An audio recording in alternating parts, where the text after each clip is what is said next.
dame i gospodo, uvaženi gosti, dobrodošli na panel, diskusiju Zagrebačke škole ekonomije i menadžmenta, financijska kriza, Hrvatska i Europska unija. To je jedna u nizu naših razgovora o Europi.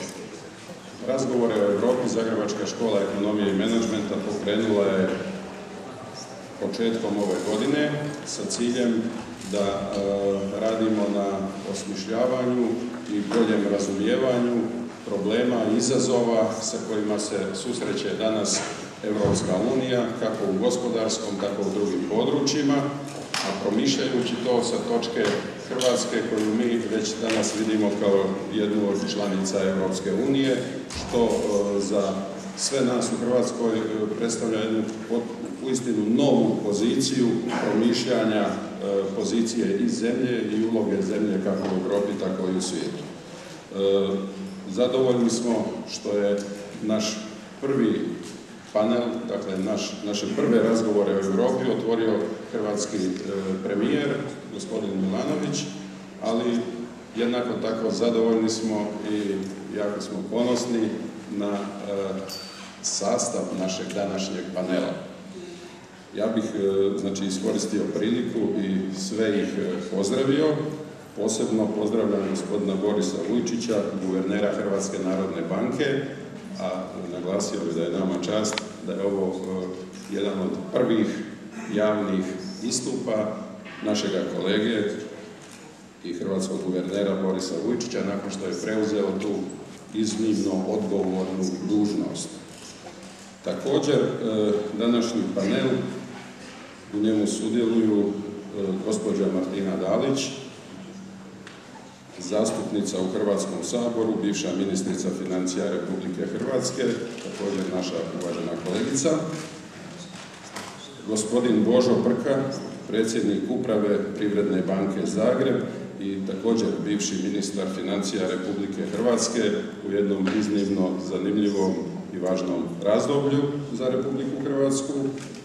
I posebno nam je drago da je sa nama gospodin Zoltan Darvaš, profesor ekonomije na Corvinus sveučilištu u Budimpešti.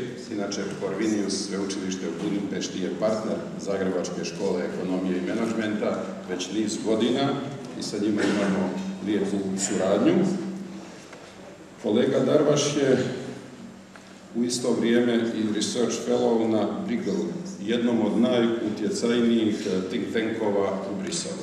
I on, dakle, dolazi nam i bit će nam drago da vidimo kako na financijsku krizu, kako na budućnost eura, Europske unije, a i Hrvatske u njoj, gledaju vodeći think tankovi Europske unije danas. Moderiranje ili jedan od zaslužnih za pokretanje ovih naših razgovora o Europi je naš gospodin Slaven Letica i kolega Josip Glaurdić sa sveučilišta Cambridge, koji danas nije sa nama.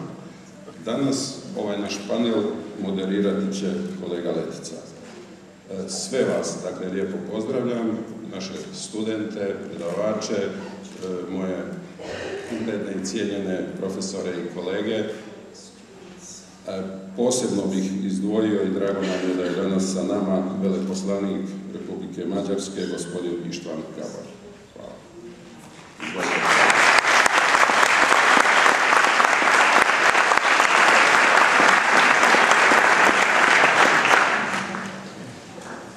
Dobro jutro svima. Jutros prije početka sam dobio e-mail od kolege Glaurdića koji je išao na predavanje na Cambridge. Mi smo počašćeni što imamo danas doista prvorazredni panel. Ja sam pitao Žolta, kako se on kaže na mađarskom, pa mi je kazao Žolt Dvogoš, ako sam dobro razumio. Dakle, imamo ilustracija koju sam tu napravio je vezana za to kako je Europa gledala na sebe otprilike prije 2 godine, kad je postojala doktrina da se svatko treba spasiti kako zna. Međutim, u zadnjih 6-7 mjeseci čak su Prije svega, otprilike godinu dana ugledne novine kao što je tu Daily Telegraph ili New York Times su predviđali skori slom ne samo eurozone, ne samo Europske unije, nego ideje Europe. Međutim, u zadnje doba se nešto pozitivno promijenilo. Danas ćemo od panelista kazati da li su te promjene dugoročne, da li su održive i da li su trajne.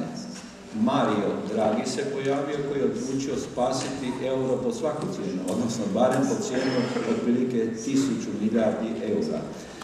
Danas ćemo vidjeti koje su propozicije. Znači, rekao sam da te promjene su dovele do bitne promjene psihologije Europske unije. Došlo je do velike tranzicije u tipu rasprava. Nekdašnje rasprave euroskeptika i eurooptimista, danas su rasprave između eurofederalista i eurokonfederalista. Sa dekanom Javrom sam nedavno razgovarao o toj temi i kazali smo da Europska unija će naučiti od Sjedinjenih Američkih Država barem jednu lekciju, a taj kad se pretvara konfederacija u federaciju da ne dolazi do velikog građanskog rata. Mi bi mogli naučiti drugu lekciju, kad se je bivša Jugoslavija iz federacije pokušala pretvoriti u konfederaciju, opet je došlo do rata. Dakle, veliki recesijski val je došao u Hrvatsku 2009. godine sa šokantnim padom bruto domaćeg proizvoda od gotovo 7%, a zadnjih, ja bih rekao, 8 mjeseci se pojavila u Hrvatskoj velika depresija. 2 godine koje su ispred nas su opasne godine za Hrvatsku. Ja sam tu izdvojio makroekonomske pokazatelje za prvih 6 mjeseci ove godine. Kako vidite, ove crvene brojke ukazuju da ti pokazatelji nisu dobri. Pitanje je samo kakvi će biti trendovi. Bruto domaći proizvod pao za 2%, industrijska proizvodnja za 5,1%, izvoz za 5,5%, privatna potrošnja za 5%, strana izravna ulaganja od 4 smanjena su na milijardu eura od 2008. do 2012. Došlo je do konačnog sloma brodogradnje, građevinarstva, pa i kemijske industrije, ako nas ne spase Turci. Nezaposlenost je premašila 300.000, znači otprilike 70% je veća od europskih prosjeka i imamo dosta apokaliptičke izjave nekih državnih dužnosnika o tome kako će i sljedeće godine biti otpušteno 20, pa se jedan mladi ministar hvali da će on na brzinu otpustiti 10.000 ljudi, kao da se radi o nekakvoj vrsti. Sad postavlja se pitanje kako to objašnjavaju naši aktualni političari. Oni pokušavaju delegirati odgovornost na druge. Znači, Slavko Linić je rekao da se 8 godina u Hrvatskoj spaljivao novac i budućnost građana. Na slično kaže i moj bivši student Mirando Mrsić. I onda dolazimo do trezvenosti koja je pripisana našem današnjem panelistu Borisu Vujčiću, a zapravo se radi o biltenu Hrvatske narodne banke, gdje se kaže ako se u obzir uzme nastavak pada poslovnog pouzdanja u srpnju i kolovozu, te visoka razina neizvjesnosti u međunarodnom okruženju, ukupna kretanja ne upućuju na početak oporavka.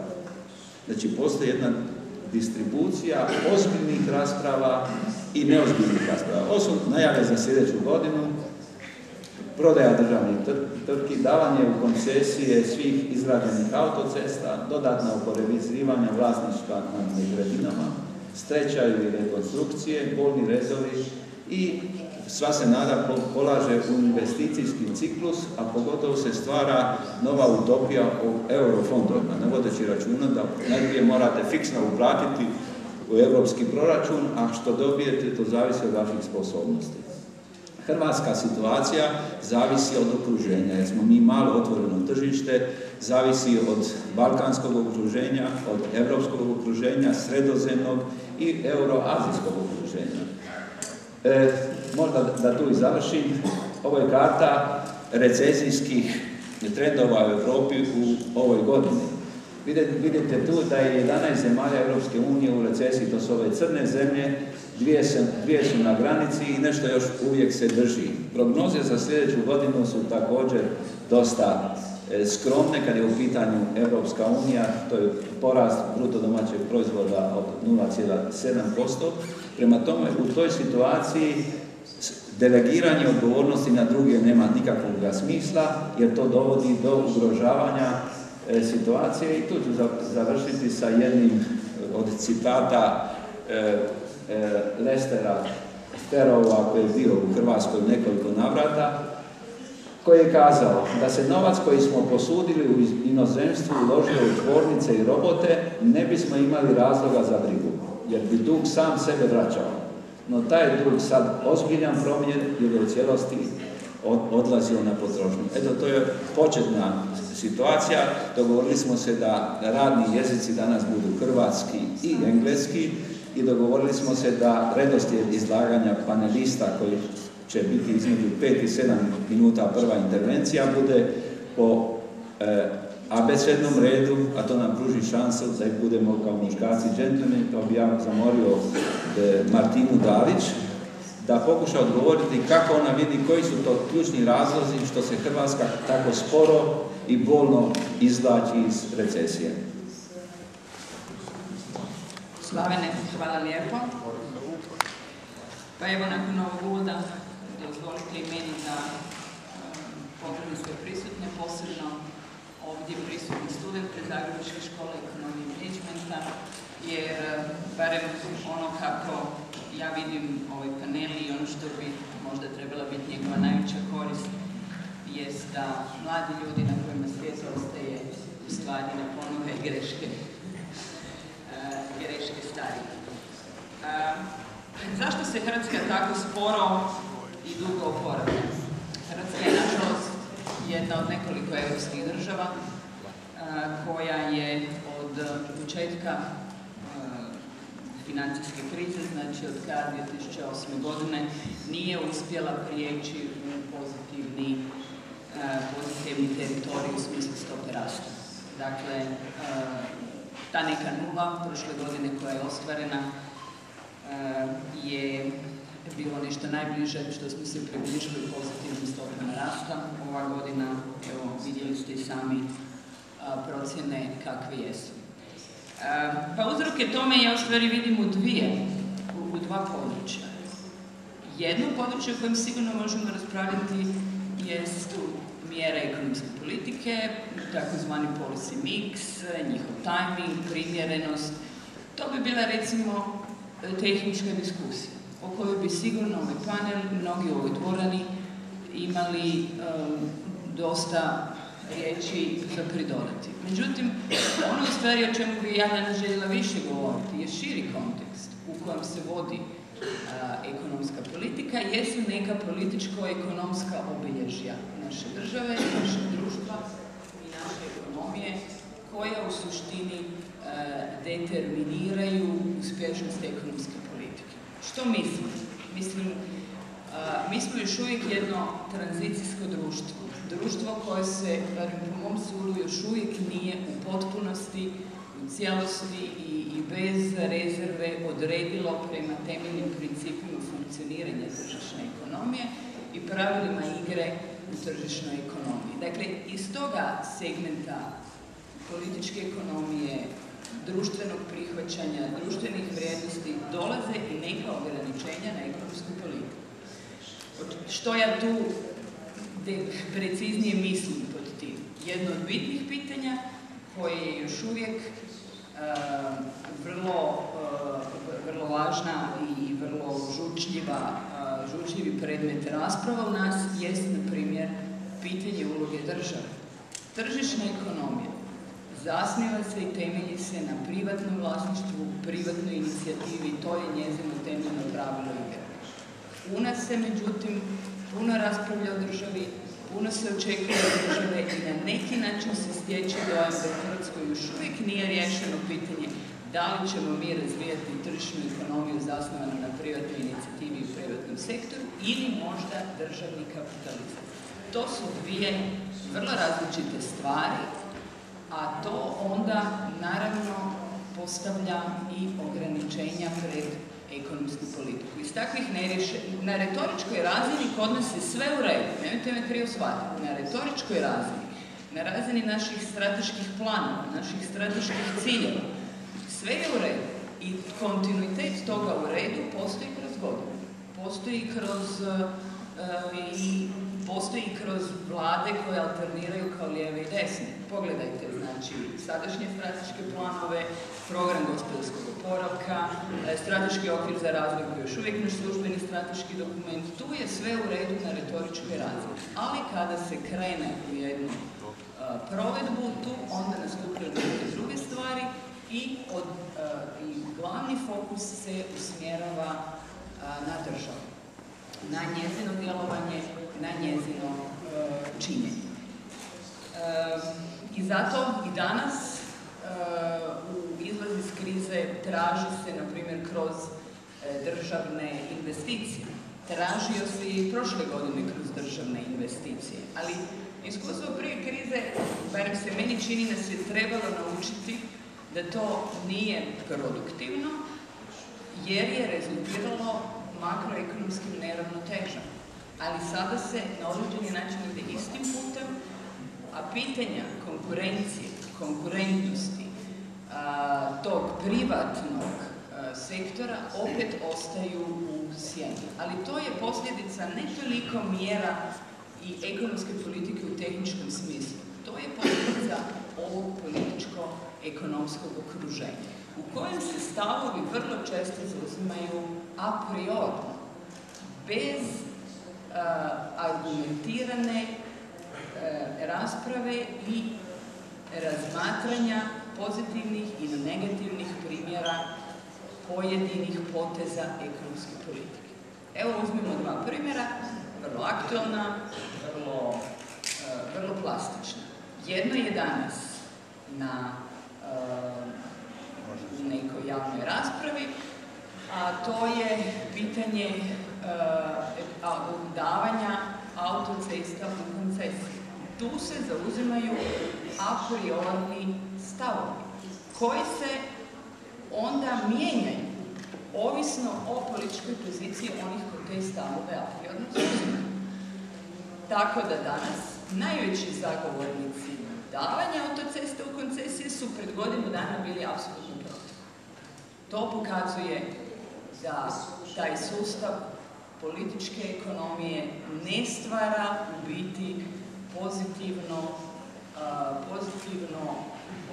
okruženje za vođenje kvalitetne ekonomske politike. Jer tu se radi o jednom pitanju koje bi valjalo raspraviti, ocijeniti njegov tajming, vrijeme, pluseve, minuseve i onda donijeti odluku. A priori stavovi u ekonomskoj politici su štetni jer vas sprečavaju da koristite instrumente koji bi bili najprimjereniji situaciji. Tako da ne duljim dalje za ovaj početak. Ja bih rekla da je u odgovoru na pitanje zašto se ovako dugo oporavljamo od krize, da je značajan dio uzroka se nalazi izvan samih tehničkih aspekata vođenja i poduzimanja mjera. Nalazi se u zoni političke ekonomije koja se još uvijek bori sa nekim početnim tranzicijskim pitanjima koje još uvijek nismo riješili i koja onda određuju i determiniraju učinkovitost te ekonomske politike. Ne mislim da bi se ove stvari mogle brzo i naglo riješiti i poboljšati, nažalost, ali mi ulazimo u Europsku uniju, ulazimo na zajedničko tržište, tamo će te države biti naši partneri, ali će biti i naši konkurenti. Ako nismo baš sigurni o pravilima igre koja tamo vladaju, tada ćemo vjerojatno imati razne poteškoće i onih koji sada vidimo. Hvala. Zahvaljujem se Martini. Znači, 3 sam zapisao glavna naglaska njenog izlaganja, uloga države i sumnja naše panelistkinje u preveliko povjerenje koje je nova vlada, a nažalost i stara, je poklanjala državi. Govorila je o štetnosti a priori političkih stavova kad su u pitanje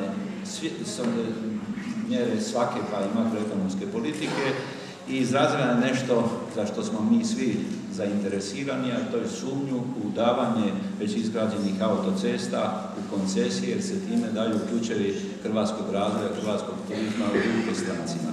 Ja bih sad zamolio Žolta Doroša da kaže, samo ću dvije kazati riječi. Znači, on je naš susjed Mađar, velika je zvijezda na dolazećem evropskom nebu ekonomskih eksperata i ja osobno ću sa velikim zanimanjem saslušati što nam on ima poručiti iz Brisela. I Budimpešta.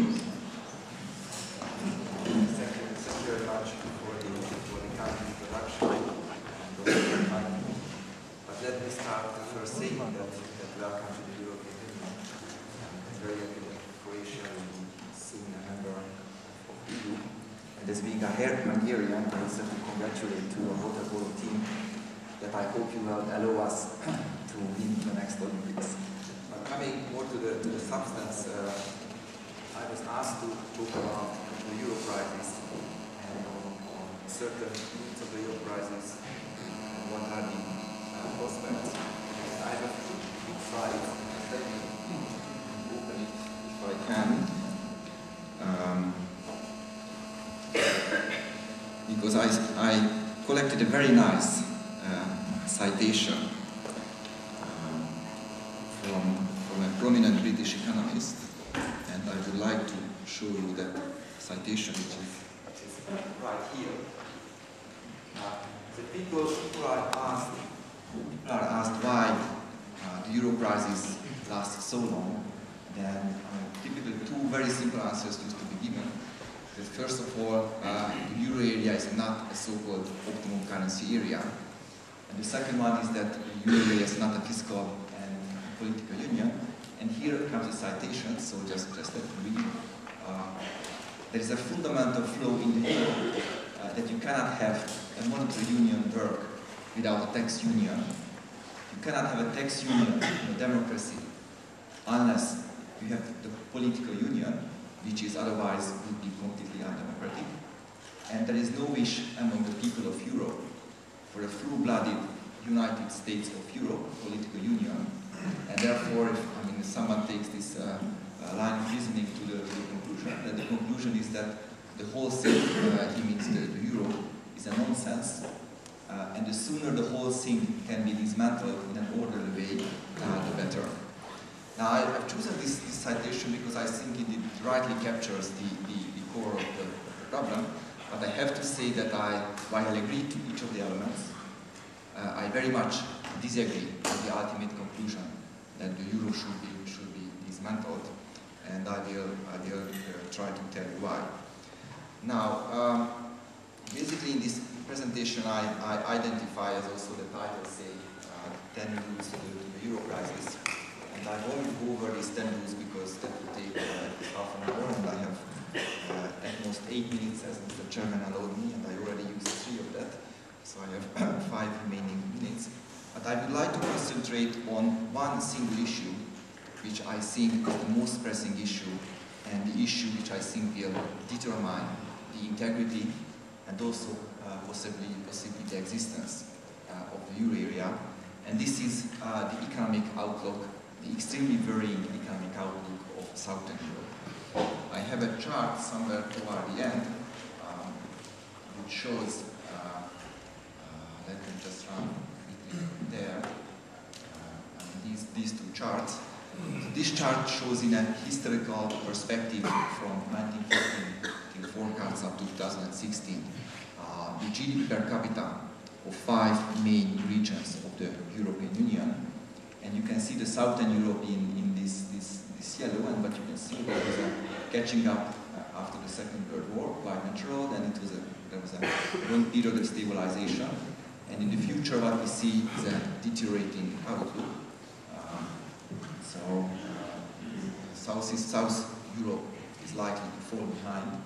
The next slide shows quarterly data in a more shorter horizon for basically the 4 Southern European countries, Greece, Italy, Portugal, Spain, plus Ireland, and also 2, I would say, strong countries, Germany and Sweden.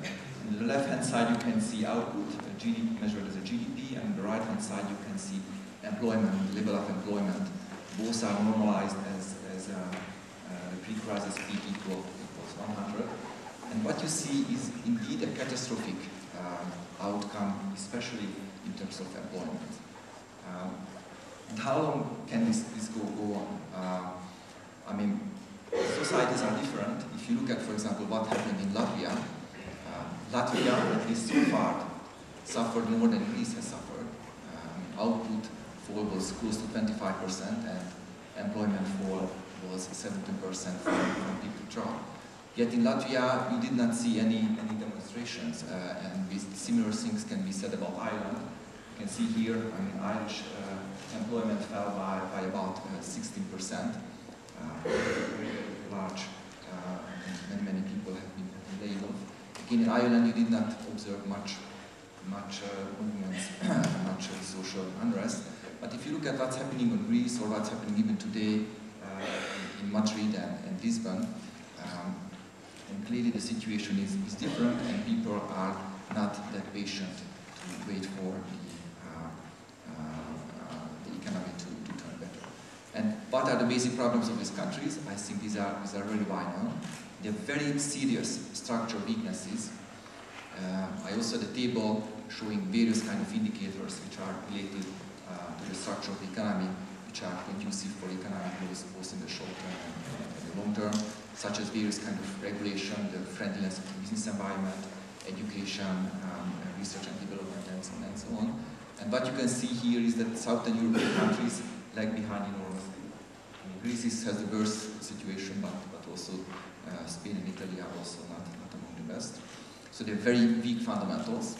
They had similar developments to what happened in Croatia. At least in some of the countries there were significant housing booms and credit booms before the crisis. Indebtedness of the private sector increased significantly. Also, all of these countries have a net external debt close to 100% of GDP, quite similar to what Croatia has. And this has translated into problems of the banking system, which also translated to problems of the government. So basically what these countries are doing, they are consolidating, there is no private demand,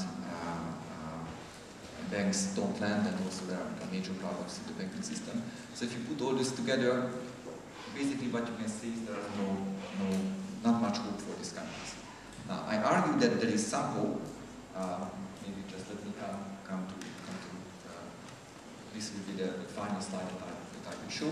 Now, people looking at the situation like Paul Krugman or Giulio Rubini or well-known economists, especially from the other side of the Atlantic, they typically say that, okay, then what countries could do? One thing that they could do is to exit the euro area. The second thing that they can do is to adjust inside the euro area. Now, as I said in my introductory remarks, I very much disagree on the exit for basically two reasons. One is that there is still hope that some adjustment can be achieved by these countries, and I cite two facts here. One is that Spanish exports are performing the best among the EU15 countries, even outperforming the UK and Sweden, two countries that benefited from a significant nominal exchange rate depreciation. So this suggests that, at least in Spain, the export sector is able to respond. And the second is a more microeconomic study. When looking at the performance of various firms, then what was found is that large internationalized firms in Spain and Italy are as productive as firms in Germany, which again also means that if firms have a proper governance structure, and they are large enough to utilize the single market, then it's possible to do productive activities even in Southern European countries. It's more difficult, which is reflected that the number of large firms are very small in these countries, and they are dominated by extremely small firms which are unable to grow. But the answer to that is that the business environment should be improved, and these countries should be offered, these firms should be offered a better prospect to grow. The second, which I don't go because my time has elapsed, is that I think an exit would be disastrous. That would be really the mother of all financial crises. And the exit would not just hurt the country which is exiting, but I think it would be disastrous for the rest of the euro area as well and outside the euro area. So I very much disagree with the comments of certain German politicians when they claim that now they are in a situation that they will be able to manage a Greek exit. But what to do? I promised that that was the last slide, but clearly this is really the last one. So first of all, a lot of reforms should be made in these countries, so their structural deficiencies should be improved, no doubt. But also northern countries or the stronger countries in the euro area also have a long list of homework. I mean, before the crisis, wages increased too fast in Southern Europe and too little in Germany and other European countries. And since we are in the same club, these northern European countries have a significant responsibility for supporting the adjustment process of Southern Europe. So indeed, I think higher wage increases are needed in Germany. Also, if the northern European countries which have healthier fiscal situation, they pursue a very strong fiscal consolidation strategy that will make the job of Southern European countries much harder. So I think that relaxation of fiscal target in northern Europe should be on the agenda. I think a weaker euro is very much needed. I don't go much into details, but I think that's what would benefit with a lot. But this still won't probably enough, because in some countries like Greece, public debt is still too high. That it's, first of all, it's clearly extremely unlikely that Greece will be able to pay back all public debt. And if until this situation is solved, then I think trust will not return to the Greek economy. So again, a much more significant debt reduction will be needed in Greece, which should also involve the official lenders of Greece, because there are not many private lenders anymore. And last but not least, I think what is badly missing from the current Eurozone institutional design is a kind of instrument which would counterbalance cyclical adjustments, cyclical downturns in Eurozone countries. In the United States, for example, there are very strict fiscal rules. Most of the states have balanced budget rules, and indeed they are behaving in a highly pro-cyclical way, whereby they are tightening the belt during the economic downturn. But at the same time, they have a federal government which runs most of the automatic stabilizers like Social Security. So therefore, these countries receive help automatically, and also the federal government can have discretionary investment programs when there is an economic downturn.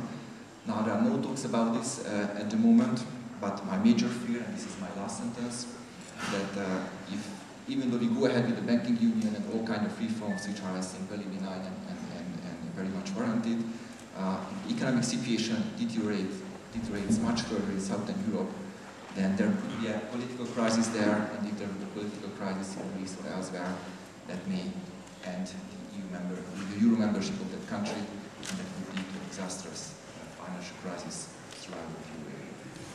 Thank you, Žolt. Obrnutim redom ću nabrojiti, zapisao sam 4 naglaska u njegovom izlaganju. Jedno mi se čini zadnje najzgodnije bi moglo biti razlogom polemike između našeg guvernera ili izrazmjene mišljenja. Znači, Žolt se zalaže za weaker euro, za slabiji euro, a mi se 20 godina zalažemo za snažniju kunu. To je jedno zanimljivo područje za razmjenu mišljenja. Ono što je za nas također važno, on se zalaže za traženje prostora za optimistično mišljenje. Znači, ljudi se moraju prisiliti da misle pozitivno. Treće, ukazao je na problem nezaposlenosti i zaposlenosti, koji se u Hrvatskoj nažalost samo razmatra kao proračunski problem, a ne kao ljudski, razvojni i svaki drugi problem. I naglasio je nešto u čemu sam prepoznao Andreja Sapira, jednog od njegovih kolega, kako je heterogenost Europe neka vrsta prozora, znači podijeljena na sjever, jug, istok i zapad. U perspektivi tome treba pridodati i ulogu religije i kulturnog elementa i sukobe između protestantske i ostalih Europa. Evo, sad bih zamolio našeg trećeg panelistu, gospodina Božu Prku, koji je u javnosti poznat samo kao bivši ministar i predsjednik uprave Privredne banke, međutim, privatno je poznat kao odličan igrač tenisa, izvrstan plesač i kako mi kažete, znači to pridaje nekakve brzine njemu da tako dugo opstaje na tako uglednim važnim položajima. Ja bih ga zamolio da pokuša odgovoriti na jedno hipotetsko retoričko pitanje koliko je stabilan hrvatski financijski sustav i na koji način on eventualno može pridonijeti razvoju realnog sektora u godinama koje dolaze. Hvala Slavenu, dobar dan svima. Pozdravljam vas, drago mi da sam danas sudionik na ovom panelu. Dozvolite samo jedan mali uvod, jednu poveznicu između ovoga prethodnog izlaganja, između dva prethodna izlaganja koja su više bila na makroekonomskoj razini, jednog mikroosvrta gdje ću govoriti o financijskom sustavu. Vidite kako je teško upravljati ekonomijom u uvjetima eksternih šokova. Okruženje je, vanjsko okruženje, pored unutarnjeg okruženja je vrlo bitan čimbenik uspjeha ne samo jedne kompanije, nego i zemlje. Kako ću to ilustrirati? Prije samo 2 mjeseca najavljivao se onaj sudbonosni 12.9. kao dan kada će propasti euro. To je dan kada je Njemački ustavni sud trebao presuditi je li ustavno Europski financijski stabilizacijski fond poduprijeti ili ne. Euro je pao i 1 euro je vrijedio $1,2, danas je gotovo 1,3 dolara.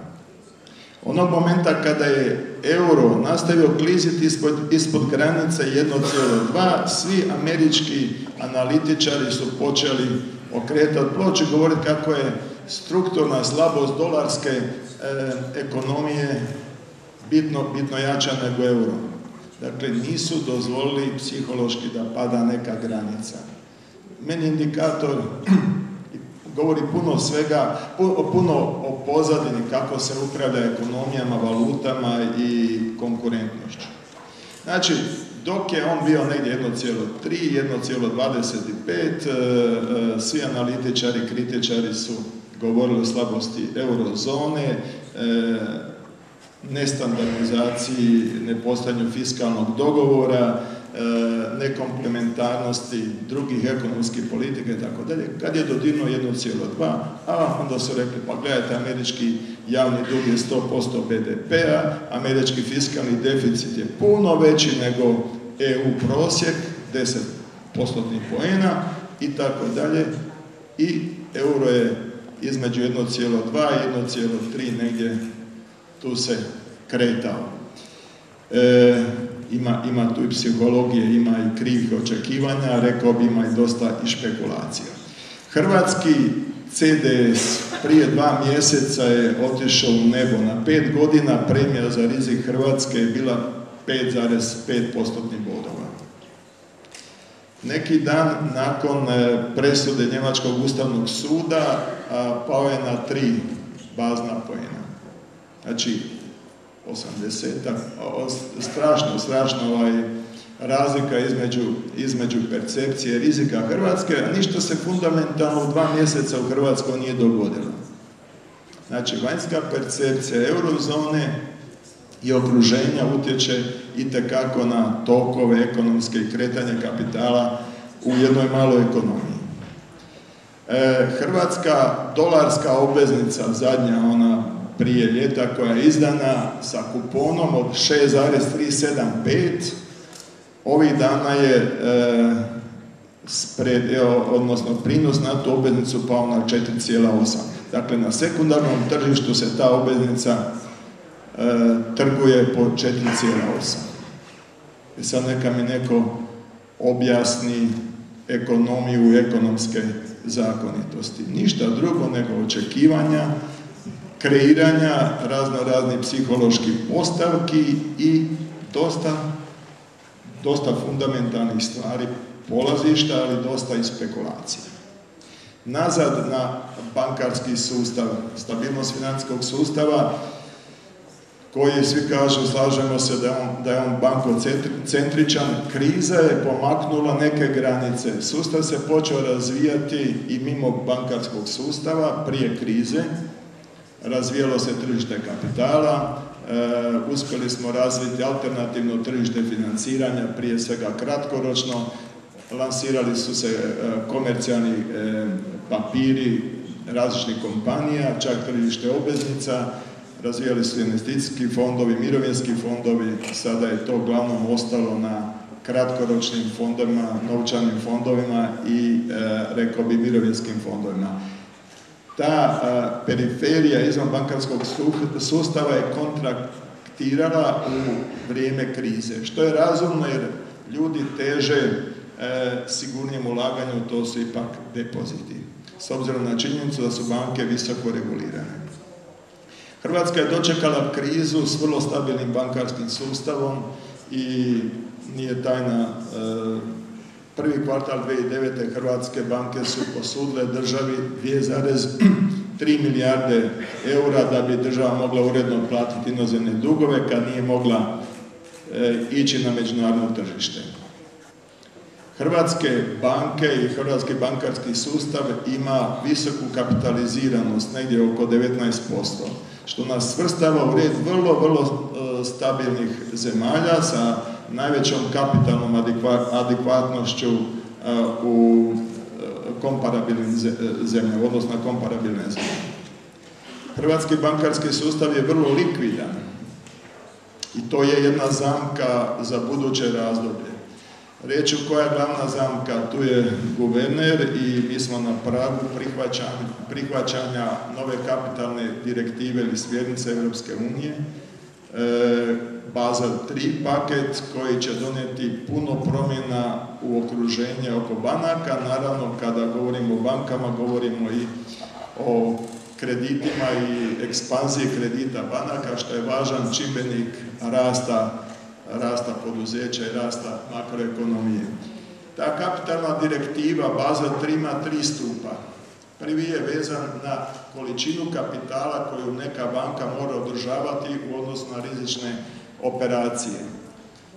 I globalni zahtjev je 8%, premda se sada diže za neke nove elemente, ali hrvatske banke imaju 19%. Znači mi imamo veliku, visoku rezervu kapitala koju smo stvorili u vrijeme, rekao bih, kreditnog poleta i rasta. Što je po definiciji vrlo korektno. Ne stvarate kapital u recesiji, nego u ekspanziji. I zahvaljujući politici Narodne banke mi smo stvorili dobre kapitalne rezerve, solidnu rezervnu likvidnost. Basel 3 inzistira na kvaliteti kapitala, visokoj kapitaliziranosti i uvodi neke kapitalne zahtjeve za vrijeme koji su ekonomski protociklični, dakle zahtjeva u slučaju recesije ili u vrijeme kada postoji ekspanzija da se stvore neke kapitalne rezerve. To povećanje kapitala naravno smanjit će sigurno željene prinose investitora.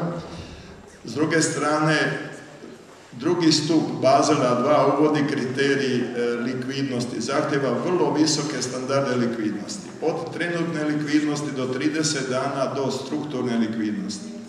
Zahtjeva od banaka da drže puno veće rezerve likvidnosti nego danas. Držati rezerve likvidnosti sa kamatnim stopama, dakle to je gotovina, to su čak vjerojatno ekvivalenti, banke će morati u budućnosti držati velike količine zlata kao vrlo unovčive aktive. Dakle, zlato poznato je ne nosi nikakvu kamatnu stopu, depoziti u stranim bankama ne nose kamatne stope, gotovina kod centralne banke ne nosi kamatne stope. Po definiciji banka će morati povećati svoje operativne troškove intermedijacije, jer velik dio aktive neće nositi kamatne stope i iz tog razloga neće biti moguće spuštati kamatne stope i ići u neku konvergenciju kamatnih stopa sa Europskom unijom. Treći stup je Basela, bankarska supervizija, sve znate, kreira se bankarska unija, mislim da će to i gospodin guverner više reći o tome. Dakle, denacionalizira se supervizija banaka, ona se federalizira.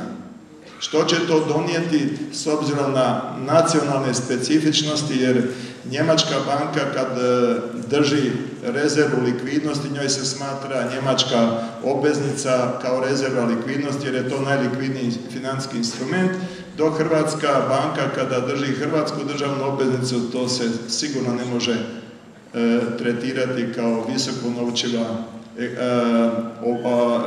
imovina. Dakle, bit će velikih, rekao bih, nacionalnih problema u definicijama i kategorijama gdje će manje zemlje sigurno imati određenih problema. Ta nacionalna diskrecija koju je do sada imala recimo Hrvatska centralna banka u odnosu na europsku superviziju bit će pomaknuta ka vrhu, bit će centralizirana, ja ne znam koje će imati konsekvence. Ali sigurno će konsekvence biti u odnosu na kreditiranje realnog sektora. Što se tiče realnog sektora, dakle, banke imaju veliki danas problema sa udjelom loših kredita u ukupnim kreditima. Danas su ukupni krediti oko 290 milijardi kuna, oko 35-6 milijardi kuna su krediti u kategoriji loših kredita gdje se ne vraća kamata i gdje je glavnica neizvjesna. Banke Basel 3 obavezuju na interne kreditne rejtinge. Recimo, mi smo u Privrednoj banci napravili interne kreditne rejtinge, napravili smo 16 kategorija internih kreditnih rejtinga, vrlo blizu definicijama Standard & Poor's-a. Znači, klaster klijenata sa investicijskim rejtingom koji završava na 3B- i klaster klijenata sa nekim srednjim rizikom koji predstavlja zonu 2B rejtinga do 2B-, klaster klijenata sa B rejtingom koji predstavljaju visoki rizik i klaster zapravo očekivanih gubitaka, defaulta, i to će biti glavni problem. Uvešće se taj risk-based pricing, dakle svaka kategorija klijenata imat će svoju premiju na rizik, uvodi se koeficijent neke vjerojatnosti neplaćanja, takozvani probability of default, i prema njemu će banke upravljati svojim internim kapitalom i alocirati kreditnu aktivnost. Ono što mene brine da je hrvatski korporativni ili realni sektor dosta nespreman na ovo. Velika većina hrvatskih poduzeća, kada ih klasificirate kroz krizu, je izgubila kapital. Pali su prihodi, povećala se zaduženost, smanjio se novčani tok, smanjila se gotovina, povećali se dugovi, smanjila kratkoročna raspoloživa imovina. U tu prazninu, dakle, i probleme dolazi sada novi zakon o financijskom poslovanju koji regulira rokove plaćanja. Dvojim da ćete nekome ko ima gips na nozi da zadatak da trči sa Usainom Boltom. Mislim da je pretvrdi su rokovi nemoguće, neće biti moguće ostvarivati rokove globalno u 30 dana. Ja gledam susjednu zemlju Italiju gdje se pune iste smjernice, direktive postoje, ali prosječni rokovi plaćanja među kompanijama su 150 dana. Intencija je dobra, ali kriteriji i standardi su postavljeni visoko. Biće ih teško ostvariti. Kad gledate samo jedan kriterij zaduženosti poduzeća, govorim prije svega studentima jer vidim vas kao budući menadžment tih kompanija. Kad uzmete zarade poduzeća prije amortizacije, kamata i poreza, takozvanu EBIT-u, i multiplicirate ju da dobijete maksimalan iznos duga. Kriteriji između defaulta, dakle kompletnog neplaćanja i umjerenijeg rizika je EBITDA puta 5. To je ono, iznad 5 puta dug koji je 5 puta veći od vašeg EBITDA je zona u kojoj su tvrtke kreditno nesposobne. 22-3% hrvatskih poduzeća ispunjava te kriterije, mala srednja poduzeća koja su okosnica razvoja, one su najugroženije. Tu vidim probleme i tu vidim izazove za sve nas. Hvala. Zahvaljujem se gospodinu Brki. U najmanju ruku napravio uslugu novinarima jer im je ponudio informaciju koliko su banke posudile, kako on kaže, Hrvatskoj državi 2 milijarde 300 milijuna eura ove godine. Toliko je 2009. dobro. Svejedno. Koliko ove godine? Koliko ove godine? Bože, koliko ove godine? Ne. Znači, ja bih htio pohvaliti studentice i studente koji vrlo pažljivo slušaju, a onda bi izdvojio nekoliko naglasaka iz toga što je tu gospodin Brka kazao. Mene vrlo, kako bi se reklo, ugodno iznenadilo njegovo razumijevanje utjecaja psihologije na modernu ekonomiju, pa i na financijski sustav. Na tom području u Hrvatskoj praktički nema ekspertiza, razvija se u svijetu ekonomska psihologija i neuroekonomika i to bi možda bila prilika da se i tu na školi uvede kao fakultativne predmete to. Zatim je govorio o Bazelu 3 i novim načinima regulacije financijskih tržišta. Ono što ja dakako nisam znao je sustav federalizacije bankarske supervizije koji će naravno i na tom području oduzeti jedan dio suvereniteta, ali će donijeti i nekakav oblik evropske discipline u hrvatski financijski i bankarski sustav. I konačno, drago mi je što je istaknuo da su rokovi od 30 dana plaćanja poželjni, ali su sasvim nerealni i nadam se da će ljudi to naprosto ozbiljno shvatiti kako se ne bi donosili još jedni propisi koji se neće moći u praksi provoditi. I konačno, posljednji naš panelist je guverner naše banke, Boris Vujčić. Ja bih ga zamolio da nešto kaže kako on vidi utjecaj novog ustrojstva ili arhitekture eurozone na hrvatski bankarski i financijski sustav, pa i u odnosu na Hrvatsku narodnu banku. Hvala, Slavene. Dobar dan, ja ću u biti sad početi od polovice onoga što sam htio reći, jer je druga polovica bila već rečena od strane drugih panelista. Htio bih prvo povući nekakvu paralelu između onoga što se događa kao kriza u eurozoni i Hrvatske, onoga što se događalo u Hrvatskoj i kakve to ima posljedice na Hrvatsku, i onda bih nešto htio reći nakon toga o nastajućoj arhitekturi eurozone i posljedicama koje to može imati za nas. Ako pogledamo što se događalo u eurozoni, koji su uzroci problema koje danas vidimo, onda ja mislim da možemo povući dosta jasnu paralelu između onoga što nam se događa u Hrvatskoj i krize koja se događa u nekim zemljama eurozone. Naime, kao i neke od tih zemalja, Hrvatska je prošla jedno razdoblje visokih stopa rasta 2000-ih, međutim stopa rasta koje su očito bile neodržive na strukturi ekonomije kakva se razvila.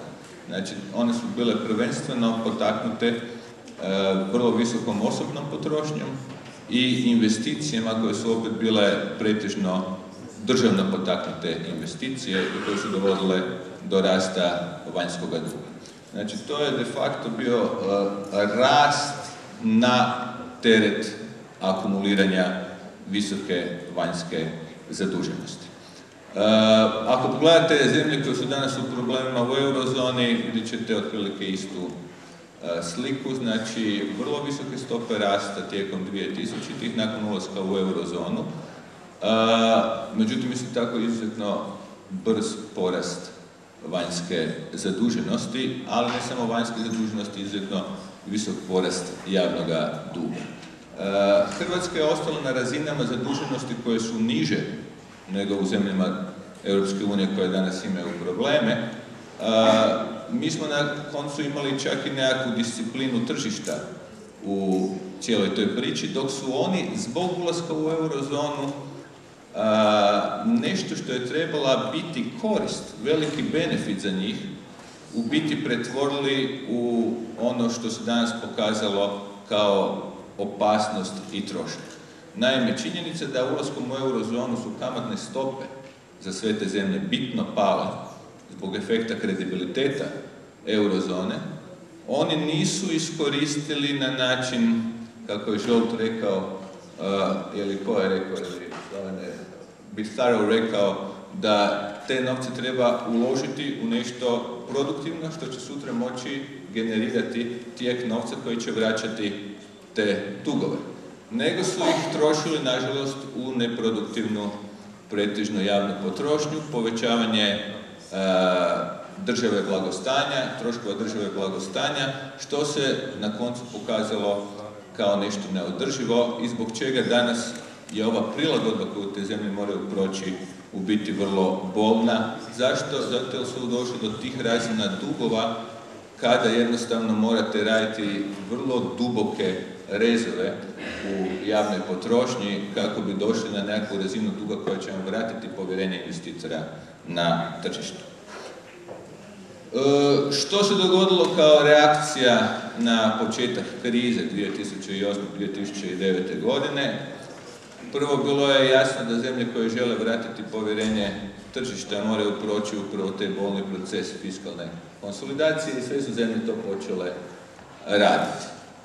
Neke od njih su morale ući u programe sa MMF-om i Europskom unijom, odnosno trojkom takozvanom Europske komisije, Europske centralne banke i MMF-a, jer nisu imale snage same proći tu prilagodbu.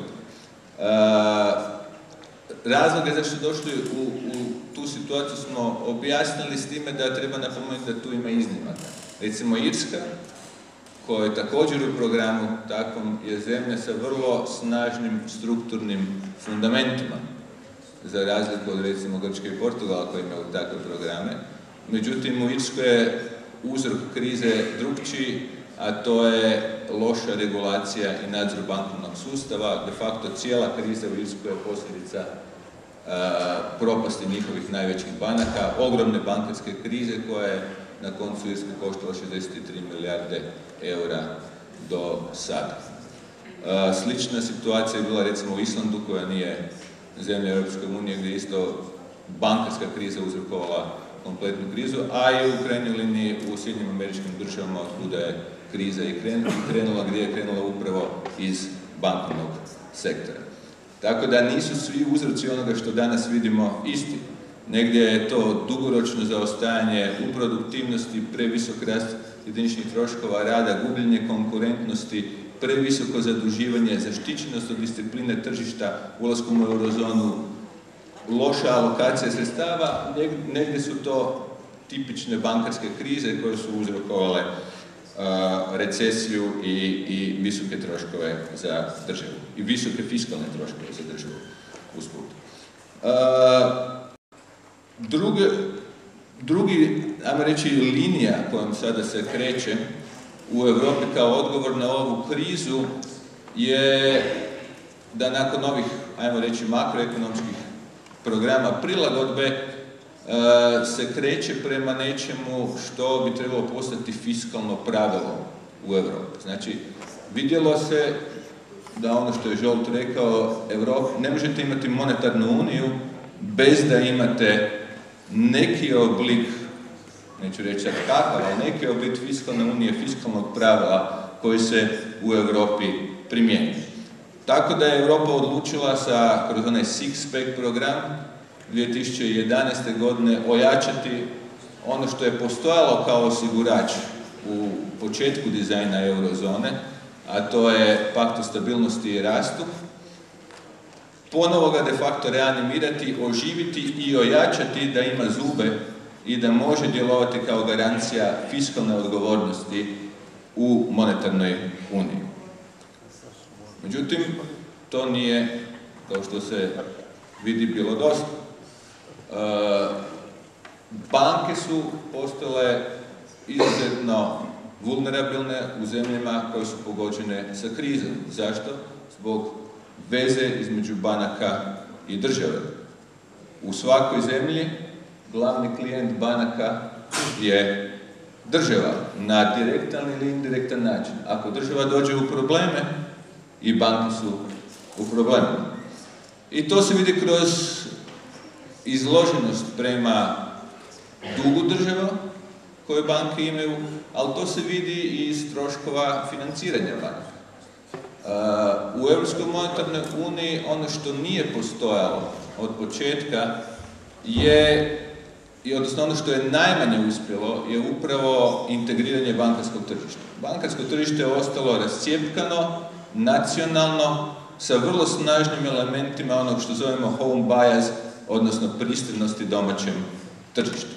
Tako da kad krenu problemi u nekoj zemlji, banke koje su izložene toj zemlji su odmah pod lupom tržišta i njihovi troškovi financiranja rastu. Vi ste nakon početka krize mogli vidjeti kako se uvjeti financiranja u zemljama eurozone, a imamo situacije gdje je to jedinstveno tržište, bez nikakvih zapreka slobodi kretanja kapitala, sa istom valutom, istom monetarnom politikom, odjednom su uvjeti kreditiranja postali bitno drugačiji.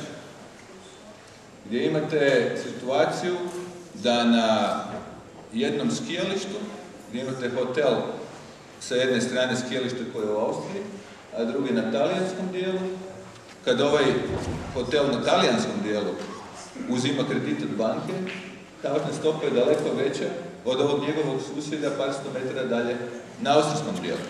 A kreditni rizik je u biti više manje isti što se tržišta tiče. Na istom su skijalištu, isti ljudi dolaze skijati tamo, ali odjednom jedan plaća duplo veću kamatnu stopu od drugog.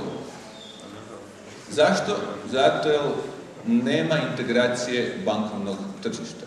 I postalo je jasno da ne može biti ni monetarne unije bez integracije bankovnog tržišta i to je ono što vidimo danas, da se događa ovaj korak o kojem se zadnjih mjesec dana puno govori, iskorak prema bankovnoj uniji u Europi.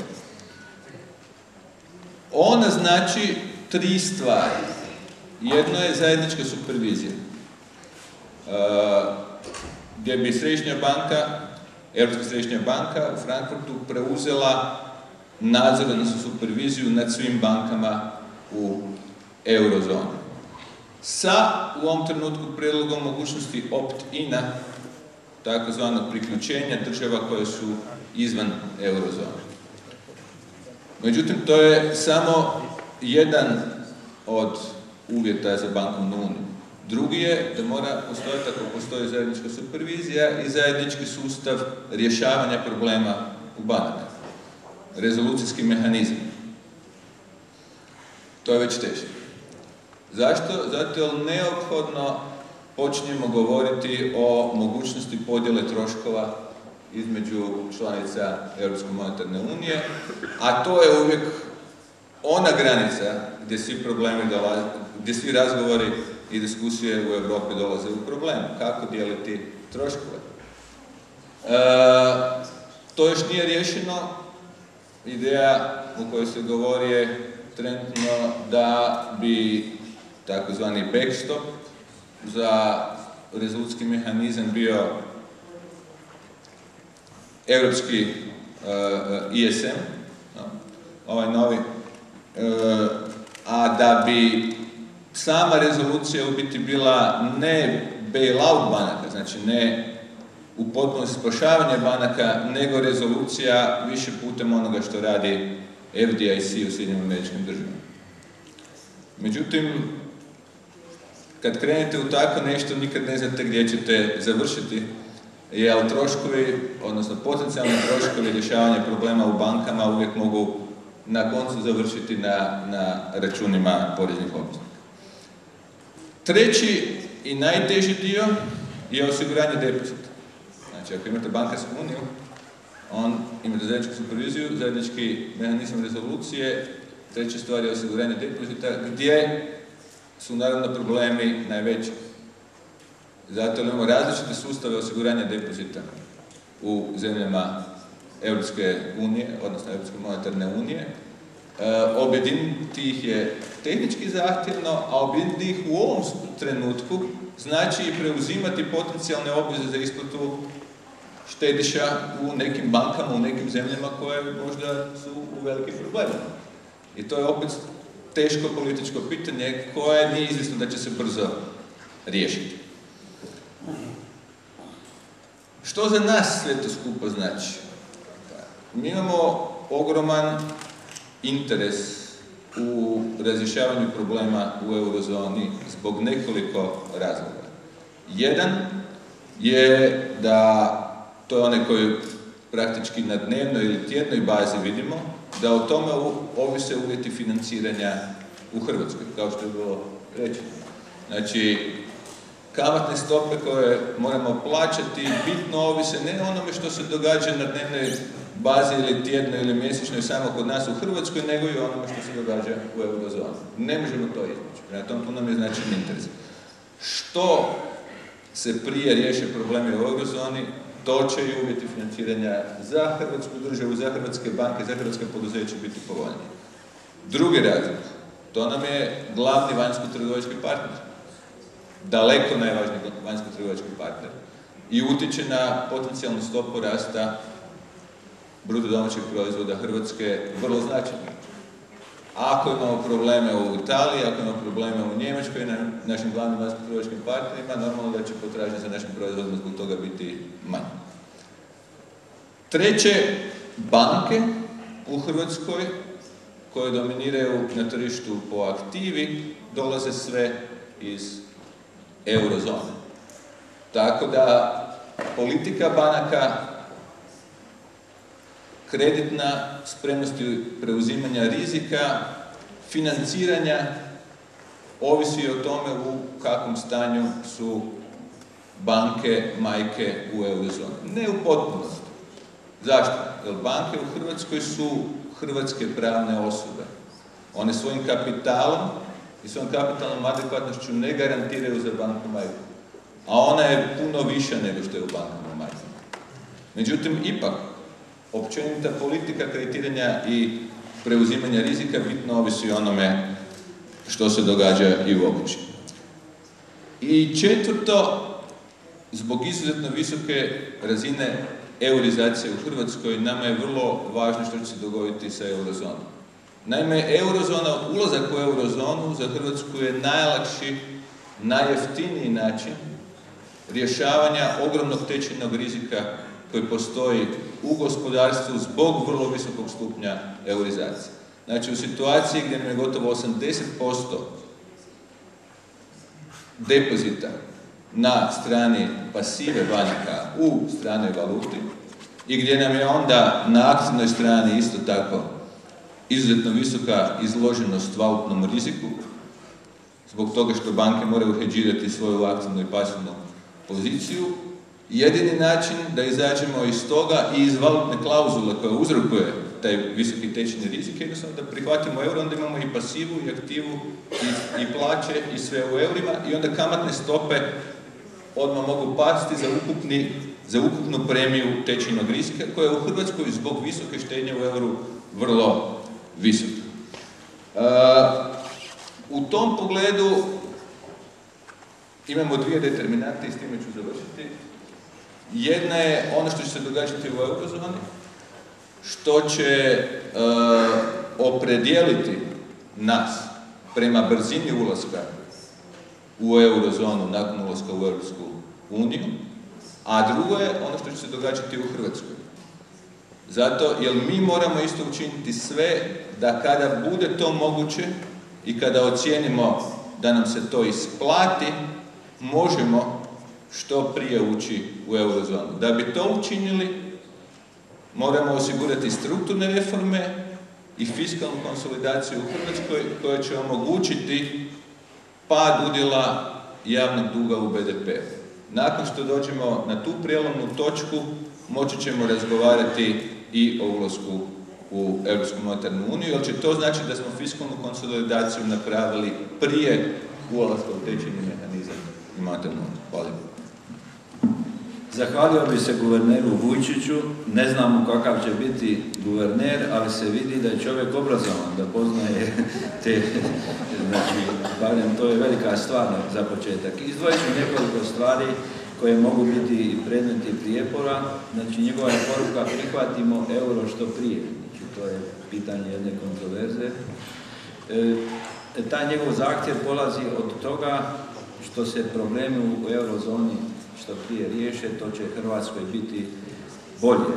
Ponudio je i zanimljivi skijaški poučak od 2 hotela na istom brdu sa različitim kamatnim stopama. Ponovio ono što svi znamo, da je u većini zemalja država glavni klijent bankarskog sustava.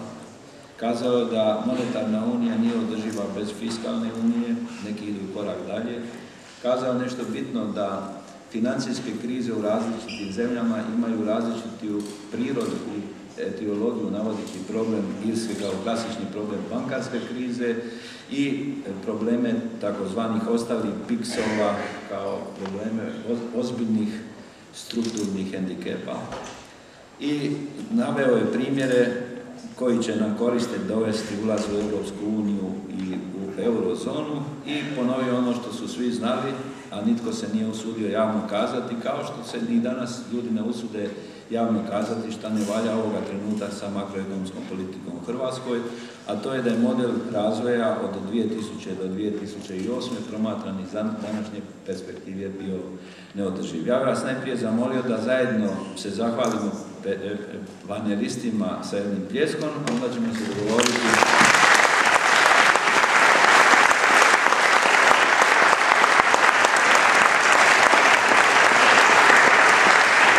Znači, što se tiče vremena, znači meni je izuzetno žao da Žolt nas mora napustiti u 17 minuta do 2 sata. Znači, do tada moramo završiti. Ja se nadam da ovo nije njegov zadnji posjet Hrvatskoj i da će i hrvatska vlada uspostaviti jedan oblik tehničke suradnje sa njegovim think tankom.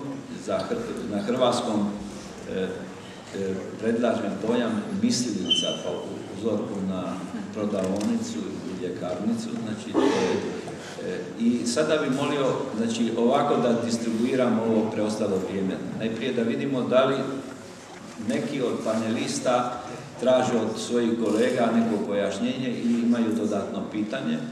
Onda ćemo ići prema pitanjima iz publike, daćemo prednost ženama i imat ćemo spolnu diskriminaciju u korist žena. Eto, to je otprilike tako i završit ćemo na sveopće.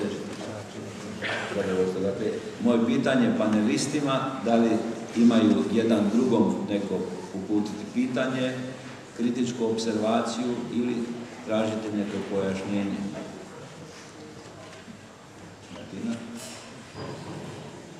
Božo. Evo, Božo se prvi javio.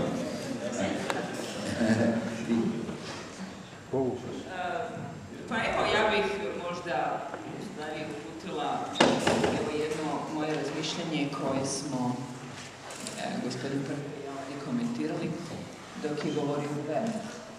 Dakle, guverner je govorio o jednom složenom procesu formiranja Europske unije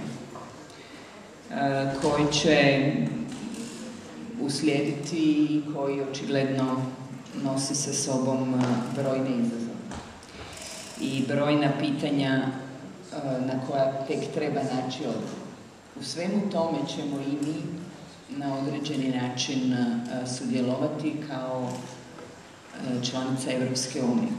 A ja sam u stvari željela staviti to što je guverner govorio u kontrast sa nekim našim domaćim temama u kojima se mi još uvijek bavimo početnim pitanjima, kao što je recimo visina kapitala Hrvatske poštanske banke, kako ga povećati i na koji način to učiniti. Mi se bavimo nekim početnim pitanjima, a svijet prema kojem idemo sasvim definitivno i sasvim jasno je na ovako visoko kompleksnim razinama. I to je jaz koji brzo moramo savladati, barem ja to tako vidim i mislim, i zato me u stvari dosta zabrinjavaju ove neke političko-ekonomske osobine. Najprije ćemo čuti Žolta, pa ćemo onda možda zamoliti guvernera da ima nekakvu observaciju u odnosu na ovo dobro fundirano stajalište Martine Radović. I also would like to ask a question from Mr. Governor. First of all, let me say that I 100% agree with you that Croatia should join the euro. And I also agree with you that the two issues that you mentioned, that it will depend on how the Eurozone crisis will evolve, and also if Croatia will make herself ready for the joining. But you said one of the major benefits is an immediate drop in the interest rate, because certainly Croatia would not have to pay a kind of currency premium. Again, I agree, but let me ask a provocative question. If you look at what happened in the Eurozone during the first decade, there's a very quick interest rate convergence, and now there's a growing recognition that this was basically the root of the problem and not a benefit, because both the governments and corporations and households could borrow at much lower interest rates than they used to be, for example, in Greece, Spain, Italy, and Portugal, in these countries. And this has led to developments which were extremely difficult to somehow tackle. Now, there are a lot of talks about these macroprudential measures, and certainly the new Eurozone banking union and with the common supervisor may help a lot. Yet I would like to ask you to comment that how do you see that Croatia will be able to cope with the risk that will come from a sudden fall in the interest rate? Znači, guverner će imati refleksiju na problem koji je otvorila Martina i odgovorit će izravno na pitanje Žoltana. Pa, što se tiče što je Martina rekla, ja bih rekao da je pitanje kapitala pojedine banke regulatorno pitanje koje se tiče vlasnika i gdje on je sa svojim kapitalom, ja bih ga ostavio tamo gdje spada. A potpuno se slažem da moramo jako puno razmišljati o tome kakve posljedice trenutna promjena ove arhitekture u Eurozoni će imati za nas. Tu nismo sami. Tu smo u skupini sa još dosta zemalja i mi o tome već razmišljamo i razgovaramo između sebe. Ja bih rekao da je ono što je naravno uvijek važno zaštititi naše interese. A naše interese možemo uvijek najbolje zaštititi zajedno sa drugima. Interes naravno Hrvatske u ovom trenutku jeste da integracija Europske monetarne unije i Europske unije se nastavi, da se nastavi relativno brzo, zato jer to osnažuje i poboljšava naše okruženje. Međutim, da se to ne događa slučajno na štetu onih koji su izvan eurozone. U tom pogledu se pokrenuo cijeli niz pitanja. Jedno je recimo budući odnos domaćeg supervizora sa supervizorom banke majke, medijacije između ta dva supervizora ukoliko se ne slažu, koji trenutno ide preko Europske bankarske asocijacije u Londonu, glasanja unutar Europske bankarske asocijacije u Londonu, koja ima odlučujuću riječ kada dolazi do nesuglasica. S druge strane, o korištenju makroprudencijalnih instrumenata monetarne politike, koji su se pokazali za nas u Hrvatskoj krucijalno važni prije krize i nakon krize.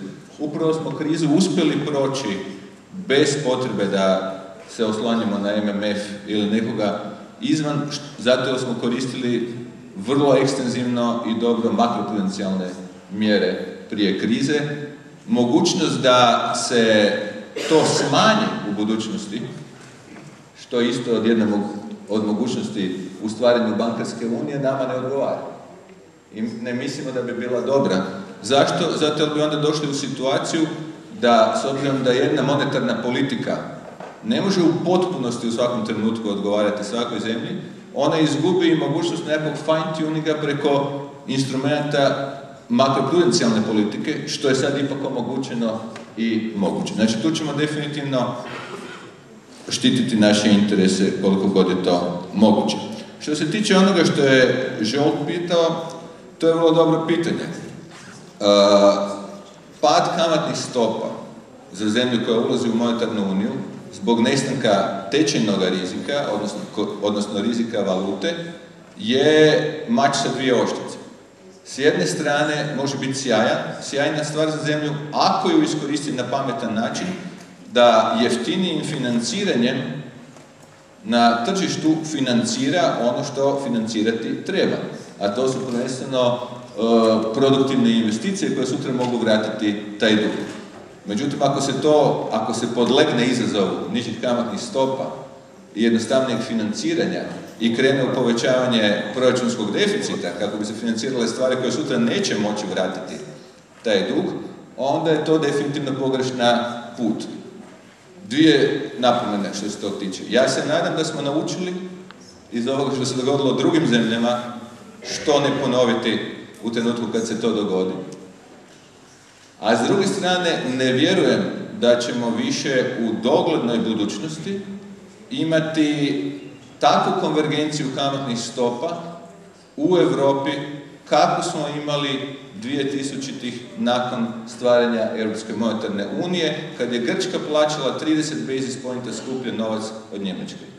Ne samo da su se oni koji vode ekonomsku politiku morali nešto naučiti, nego su se sigurno i tržište nešto naučilo. A to je da suvereni rizik na zemlji ostaje i nakon ulaska u monetarnu uniju i to će u budućnosti biti reflektirano na većoj razlici u kamatnim stopama koje će plaćati zemlje, bez obzira da li su u monetarnoj uniji ili nisu. Nego što je to bilo, kažem, nakon kreiranja monetarne unije. Evo ga, došli smo do trenutka kad bih zamolio, znači, najprije studente, po mogućnosti studentice, da postave prvo pitanje. Kažite kako se zovete, kome upućujete pitanje. Izvolite.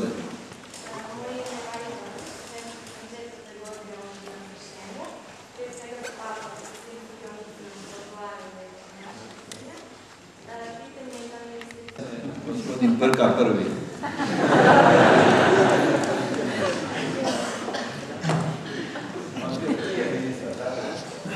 Ministru Liniću dajem veliki kredit za jednu otvorenost, nema licemjerja, on je jedan fajter i govori stvari koje su evidentno prisutne.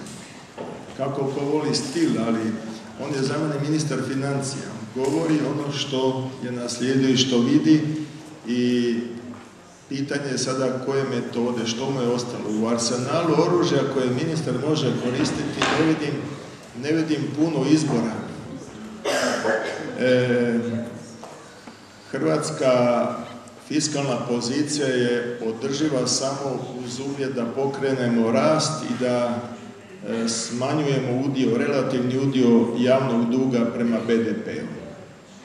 To se može raditi, dakle, ako ne možete pokretati rast, morate kombinacijom jednog i drugog, najbolja kombinacija da se pokreće rast i da se fiskalna izloženost smanjuje.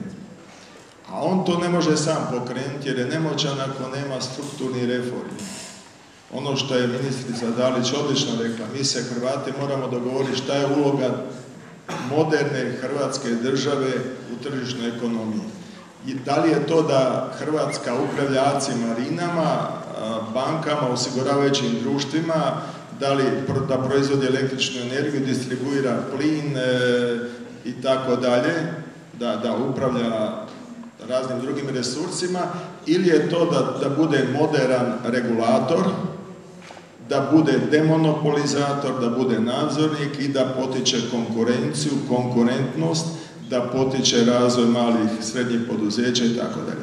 Da li je uloga moderne Hrvatske države da vertikalno potiče sektore kao što je bila godinama brodogradnja ili da horizontalno potiče istraživanje, razvoj, kreiranje izvoza, novih proizvoda, radnih mjesta i tako dalje. To su sve duboke političke stvari koje ne može jedan ministar financija bez duboke suradnje drugih ministarstava napraviti. Struktura ekonomije u kojoj dominira javni sektor je loša. Ono što mislim da bi drugačije pokušao raditi u odnosu da sam ministar Linić, ne bi dozvolio, rekao bih, političko upravljanje javnim sektorom. Kad ga već hoćemo razvijati, onda uzmemo one najbolje principe međunarodnog korporativnog upravljanja.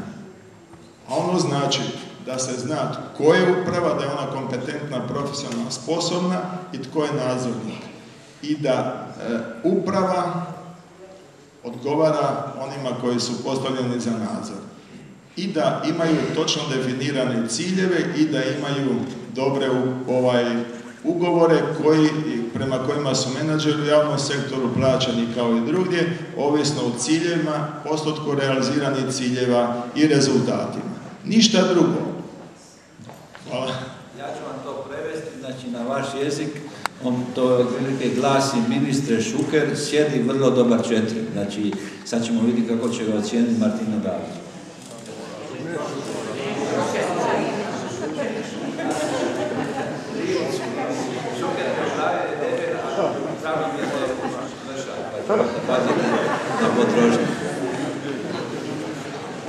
Pa gledajte, ovo što je prije mene iznio gospodin Prka je nešto sa čim bi se u potpunosti složila.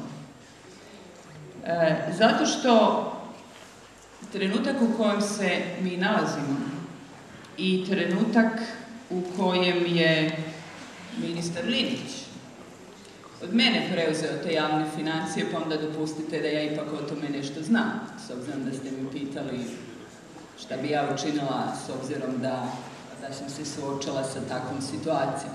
Dakle, jesam. I ono što je na određeni način bila početna točka jest bilo samo jedno pitanje.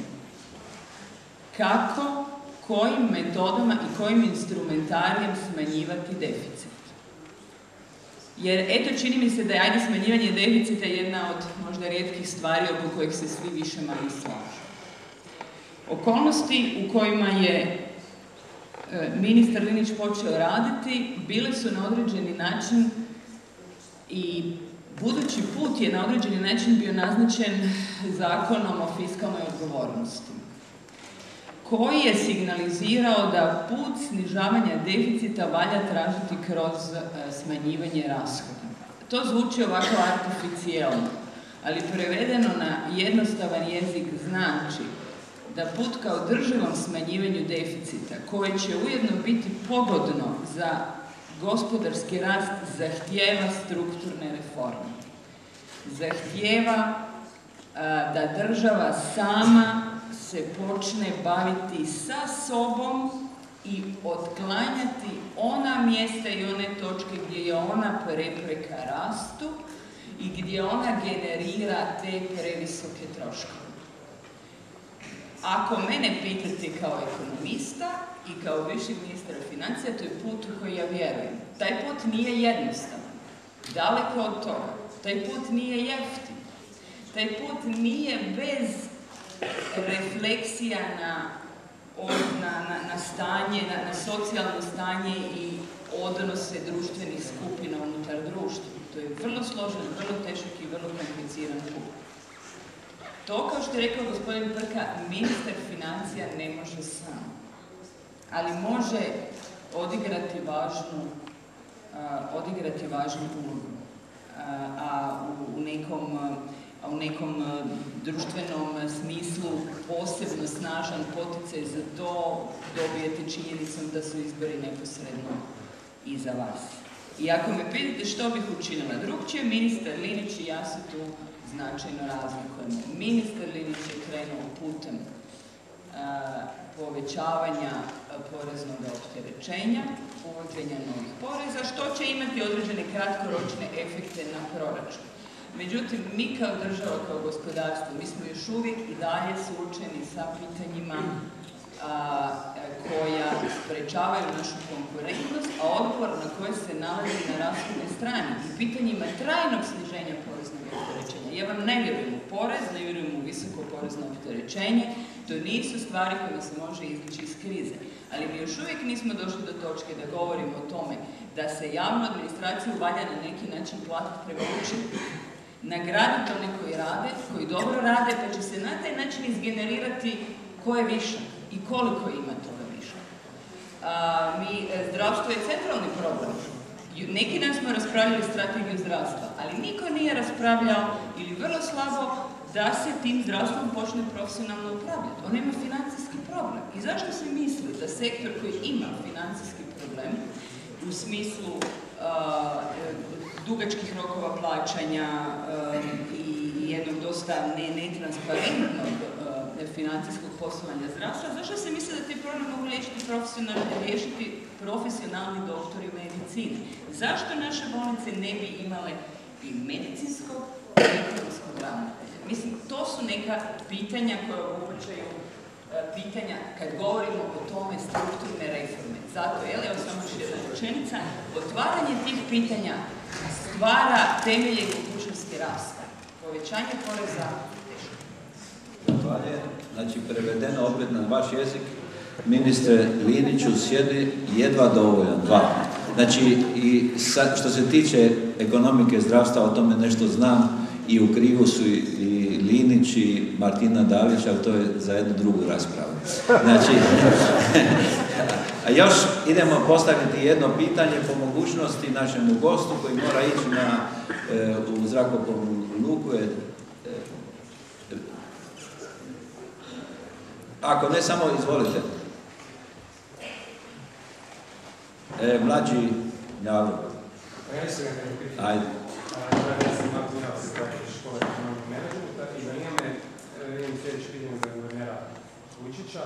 Budući da gospodarski oporavak Hrvatske uvelike ovisi o situaciji u cijeloj eurozoni, zanima da li se vi slažete sa izjavom da je zapravo kratkoročno rješenje za problem eurozone vrlo jednostavno, a to je da Europska centralna banka se počne ponašati puno sličnije kao što se trenutno ponaša američki Fed, to je da, na primjer, stave limit na zaduživanje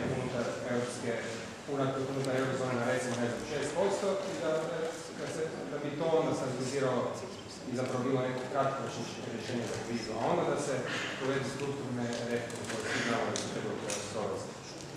Evo, to pitanje je upućeno guverneru, a odgovorit će poslije guvernera i Žolt na njega, pa onda... Hvala, zato li ja mogu reći, što njima tako onda možemo dvojica odgovoriti. Pa ja mislim da u svakom slučaju Europska centralna banka u ovom trenutku radi ono što treba raditi. I da ona na taj način ne može riješiti krizu u eurozoni. Nikako. Znači, rješenje krize u eurozoni nije u štampanju novca, ali na taj način de facto kupuje vrijeme da bi se mogle provesti strukturne reforme, da bi se moglo dogovoriti oko ovih teških problema o kojima smo govorili, stvaranja bankovne unije, što se ne može zbog toga što je 27 zemalja uključeno i Hrvatska je sad kao promatrač riješiti brzo, ali isto tako daje na neki način mogućnost da se politički procesi, ali budimo realni, ovdje se radi prvenstveno o teškim političkim odlukama. Političari će riješiti krizu ili neće. Mi ekonomisti o tome možemo pričati, mi centralni bankari možemo raditi ono što mislimo da je najbolje raditi, možemo kupiti vrijeme, možemo smanjiti pritisak tržišta, ali teške odluke su na političarima. Znači sve one odluke koje nisu donesene toliko godina sad treba donositi u vrlo kratkom vremenskom rasponu. Ja se sjećam, pričajući sa vrlo informiranim i vrlo utjecajnim ljudima u Europi, pred 5 godina pričali su bankarska unija, pa možda za 20 godina. Onda kad sam pričao s njima pred 3 godine, oni su rekli, pa možda bi to moglo za 10 godina i postati realnost. Da bi danas na Cipru, na Ekofinu, bilo rečeno, bar nije da ona stupa na snagu 1.1. iduće godine. Vidjet ćemo što će biti s time, ne znači 1.1. stupiti, ali pogledajte kako se pod pritiskom problema stvari počinju puno brže odvijati i kako pod ekonomskim pritiscima se i političke odluke moraju donositi puno brže. U tom smislu je vrlo važna uloga Europske centralne banke koja može, dok se te odluke teške ne donesu i provedu, odigrati jednu konstruktivnu ulogu koju sada igra. Ali ne može riješiti problem eurozone, jer on nije u tiskanju novca, nego je u svemu onom o čem smo do sad pričali. I think I agree with most of what you said, at least what I understood from the translation, which is quite good. But let me add a couple of some points. So if I understood well, the question was that if the European Central Bank should do the same what the Federal Reserve has done. And indeed the Federal Reserve went well beyond what the European Central Bank has done, because the Federal Reserve cut interest rate towards zero. Now the target has been 0 and 25 basis points. And also now it's in the third round of the so-called quantitative easing, whereby purchasing various kinds of securities, both private and government securities. And clearly the European Central Bank has not yet reached that stage. Now I think that, again, almost everything that you said, let me also tell you that I also worked for the Hungarian Central Bank for more than a decade, so I may also have a kind of central banker mind. I very much agree that central bank can only buy time and the more structural problems of the economy has to be solved. Yet I also think that the central bank, the European Central Bank, should follow in this regard the Federal Reserve and also the Bank of England and the Bank of Japan. And the reasons I think are quite obvious. I mean, first of all, on the fiscal side, in Europe there is a very strong consolidation bias. Again, some of the speakers have mentioned that the Eurozone fiscal situation is much better than the fiscal situation in the US. Yet in the Eurozone we rush for fiscal consolidation. Again, for Greece there is no choice, for Spain there is no choice. But the Eurozone as a whole, I mean, the budget deficit is this year about, I don't know, 4% or something like that. Public debt, the Eurozone as a whole is about 90% below the US level. So on the fiscal front, for certain reasons, and these reasons are largely due to the fragmented nature of European integration. On the fiscal side, there is a very strong consolidation. On the banking side, there are major troubles, and there are troubles not just with banks in Spain and in Greece and in Portugal, but also there is a looming trouble in Germany and France. And the honest answer is that we do not really know the healthiness of the banking system in these countries, because the stress tests that were conducted by the newly established European Banking Authority, unfortunately, lost credibility almost a few days after. For example, I can cite a bank from Belgium, where I live. Dexia was found to have one of the best banks in Europe, and just after the stress test, three weeks later, I mean, it had to be rescued, and the state had gone to Fortis, another major bank. So I think on the fiscal side, again, consolidation bias, problems in the banking side, very little credit everywhere. Now, what else can push up the European economy in the short term? I think more fiscal or more monetary stimulus in the form of further interest rate cuts and quantitative easing would be helpful. I don't know if you also asked the question about whether the European Central Bank should have a cap on the interest rate on government securities. On that, I'm more cautious. I think that indeed it's not really the job of the European Central Bank. I would much more favor of a deeper integration, deeper fiscal integration, and eventual introduction of the so-called Eurobonds, which should help these countries to borrow at a lower rate. In exchange for that, they should give up, to a large extent, fiscal sovereignty in fiscal matters. So on that, I'm not that positive, but in terms of interest rate cuts and quantitative easing, I think that the European Central Bank should, and my expectation is that sooner or later will follow the Federal Reserve. Zahvaljujem se Žoltu. Ja bih ovim zaključio kad je najzanimljivije, međutim Žolt mora u zrakoplovnu luku, Prka mora spašavati nekog sumnjivog klijenta, Martina ima svoje poslove, a guverner u 2 ima novih sastanaka. Vi imate e-mailove, možete, mislim na studente, pitati svoja pitanja paneliste. Ja bi se, eto, u ime vaše i u ime našeg domaćina, dekana Njave, zahvaljujem našim gostima još jedan put.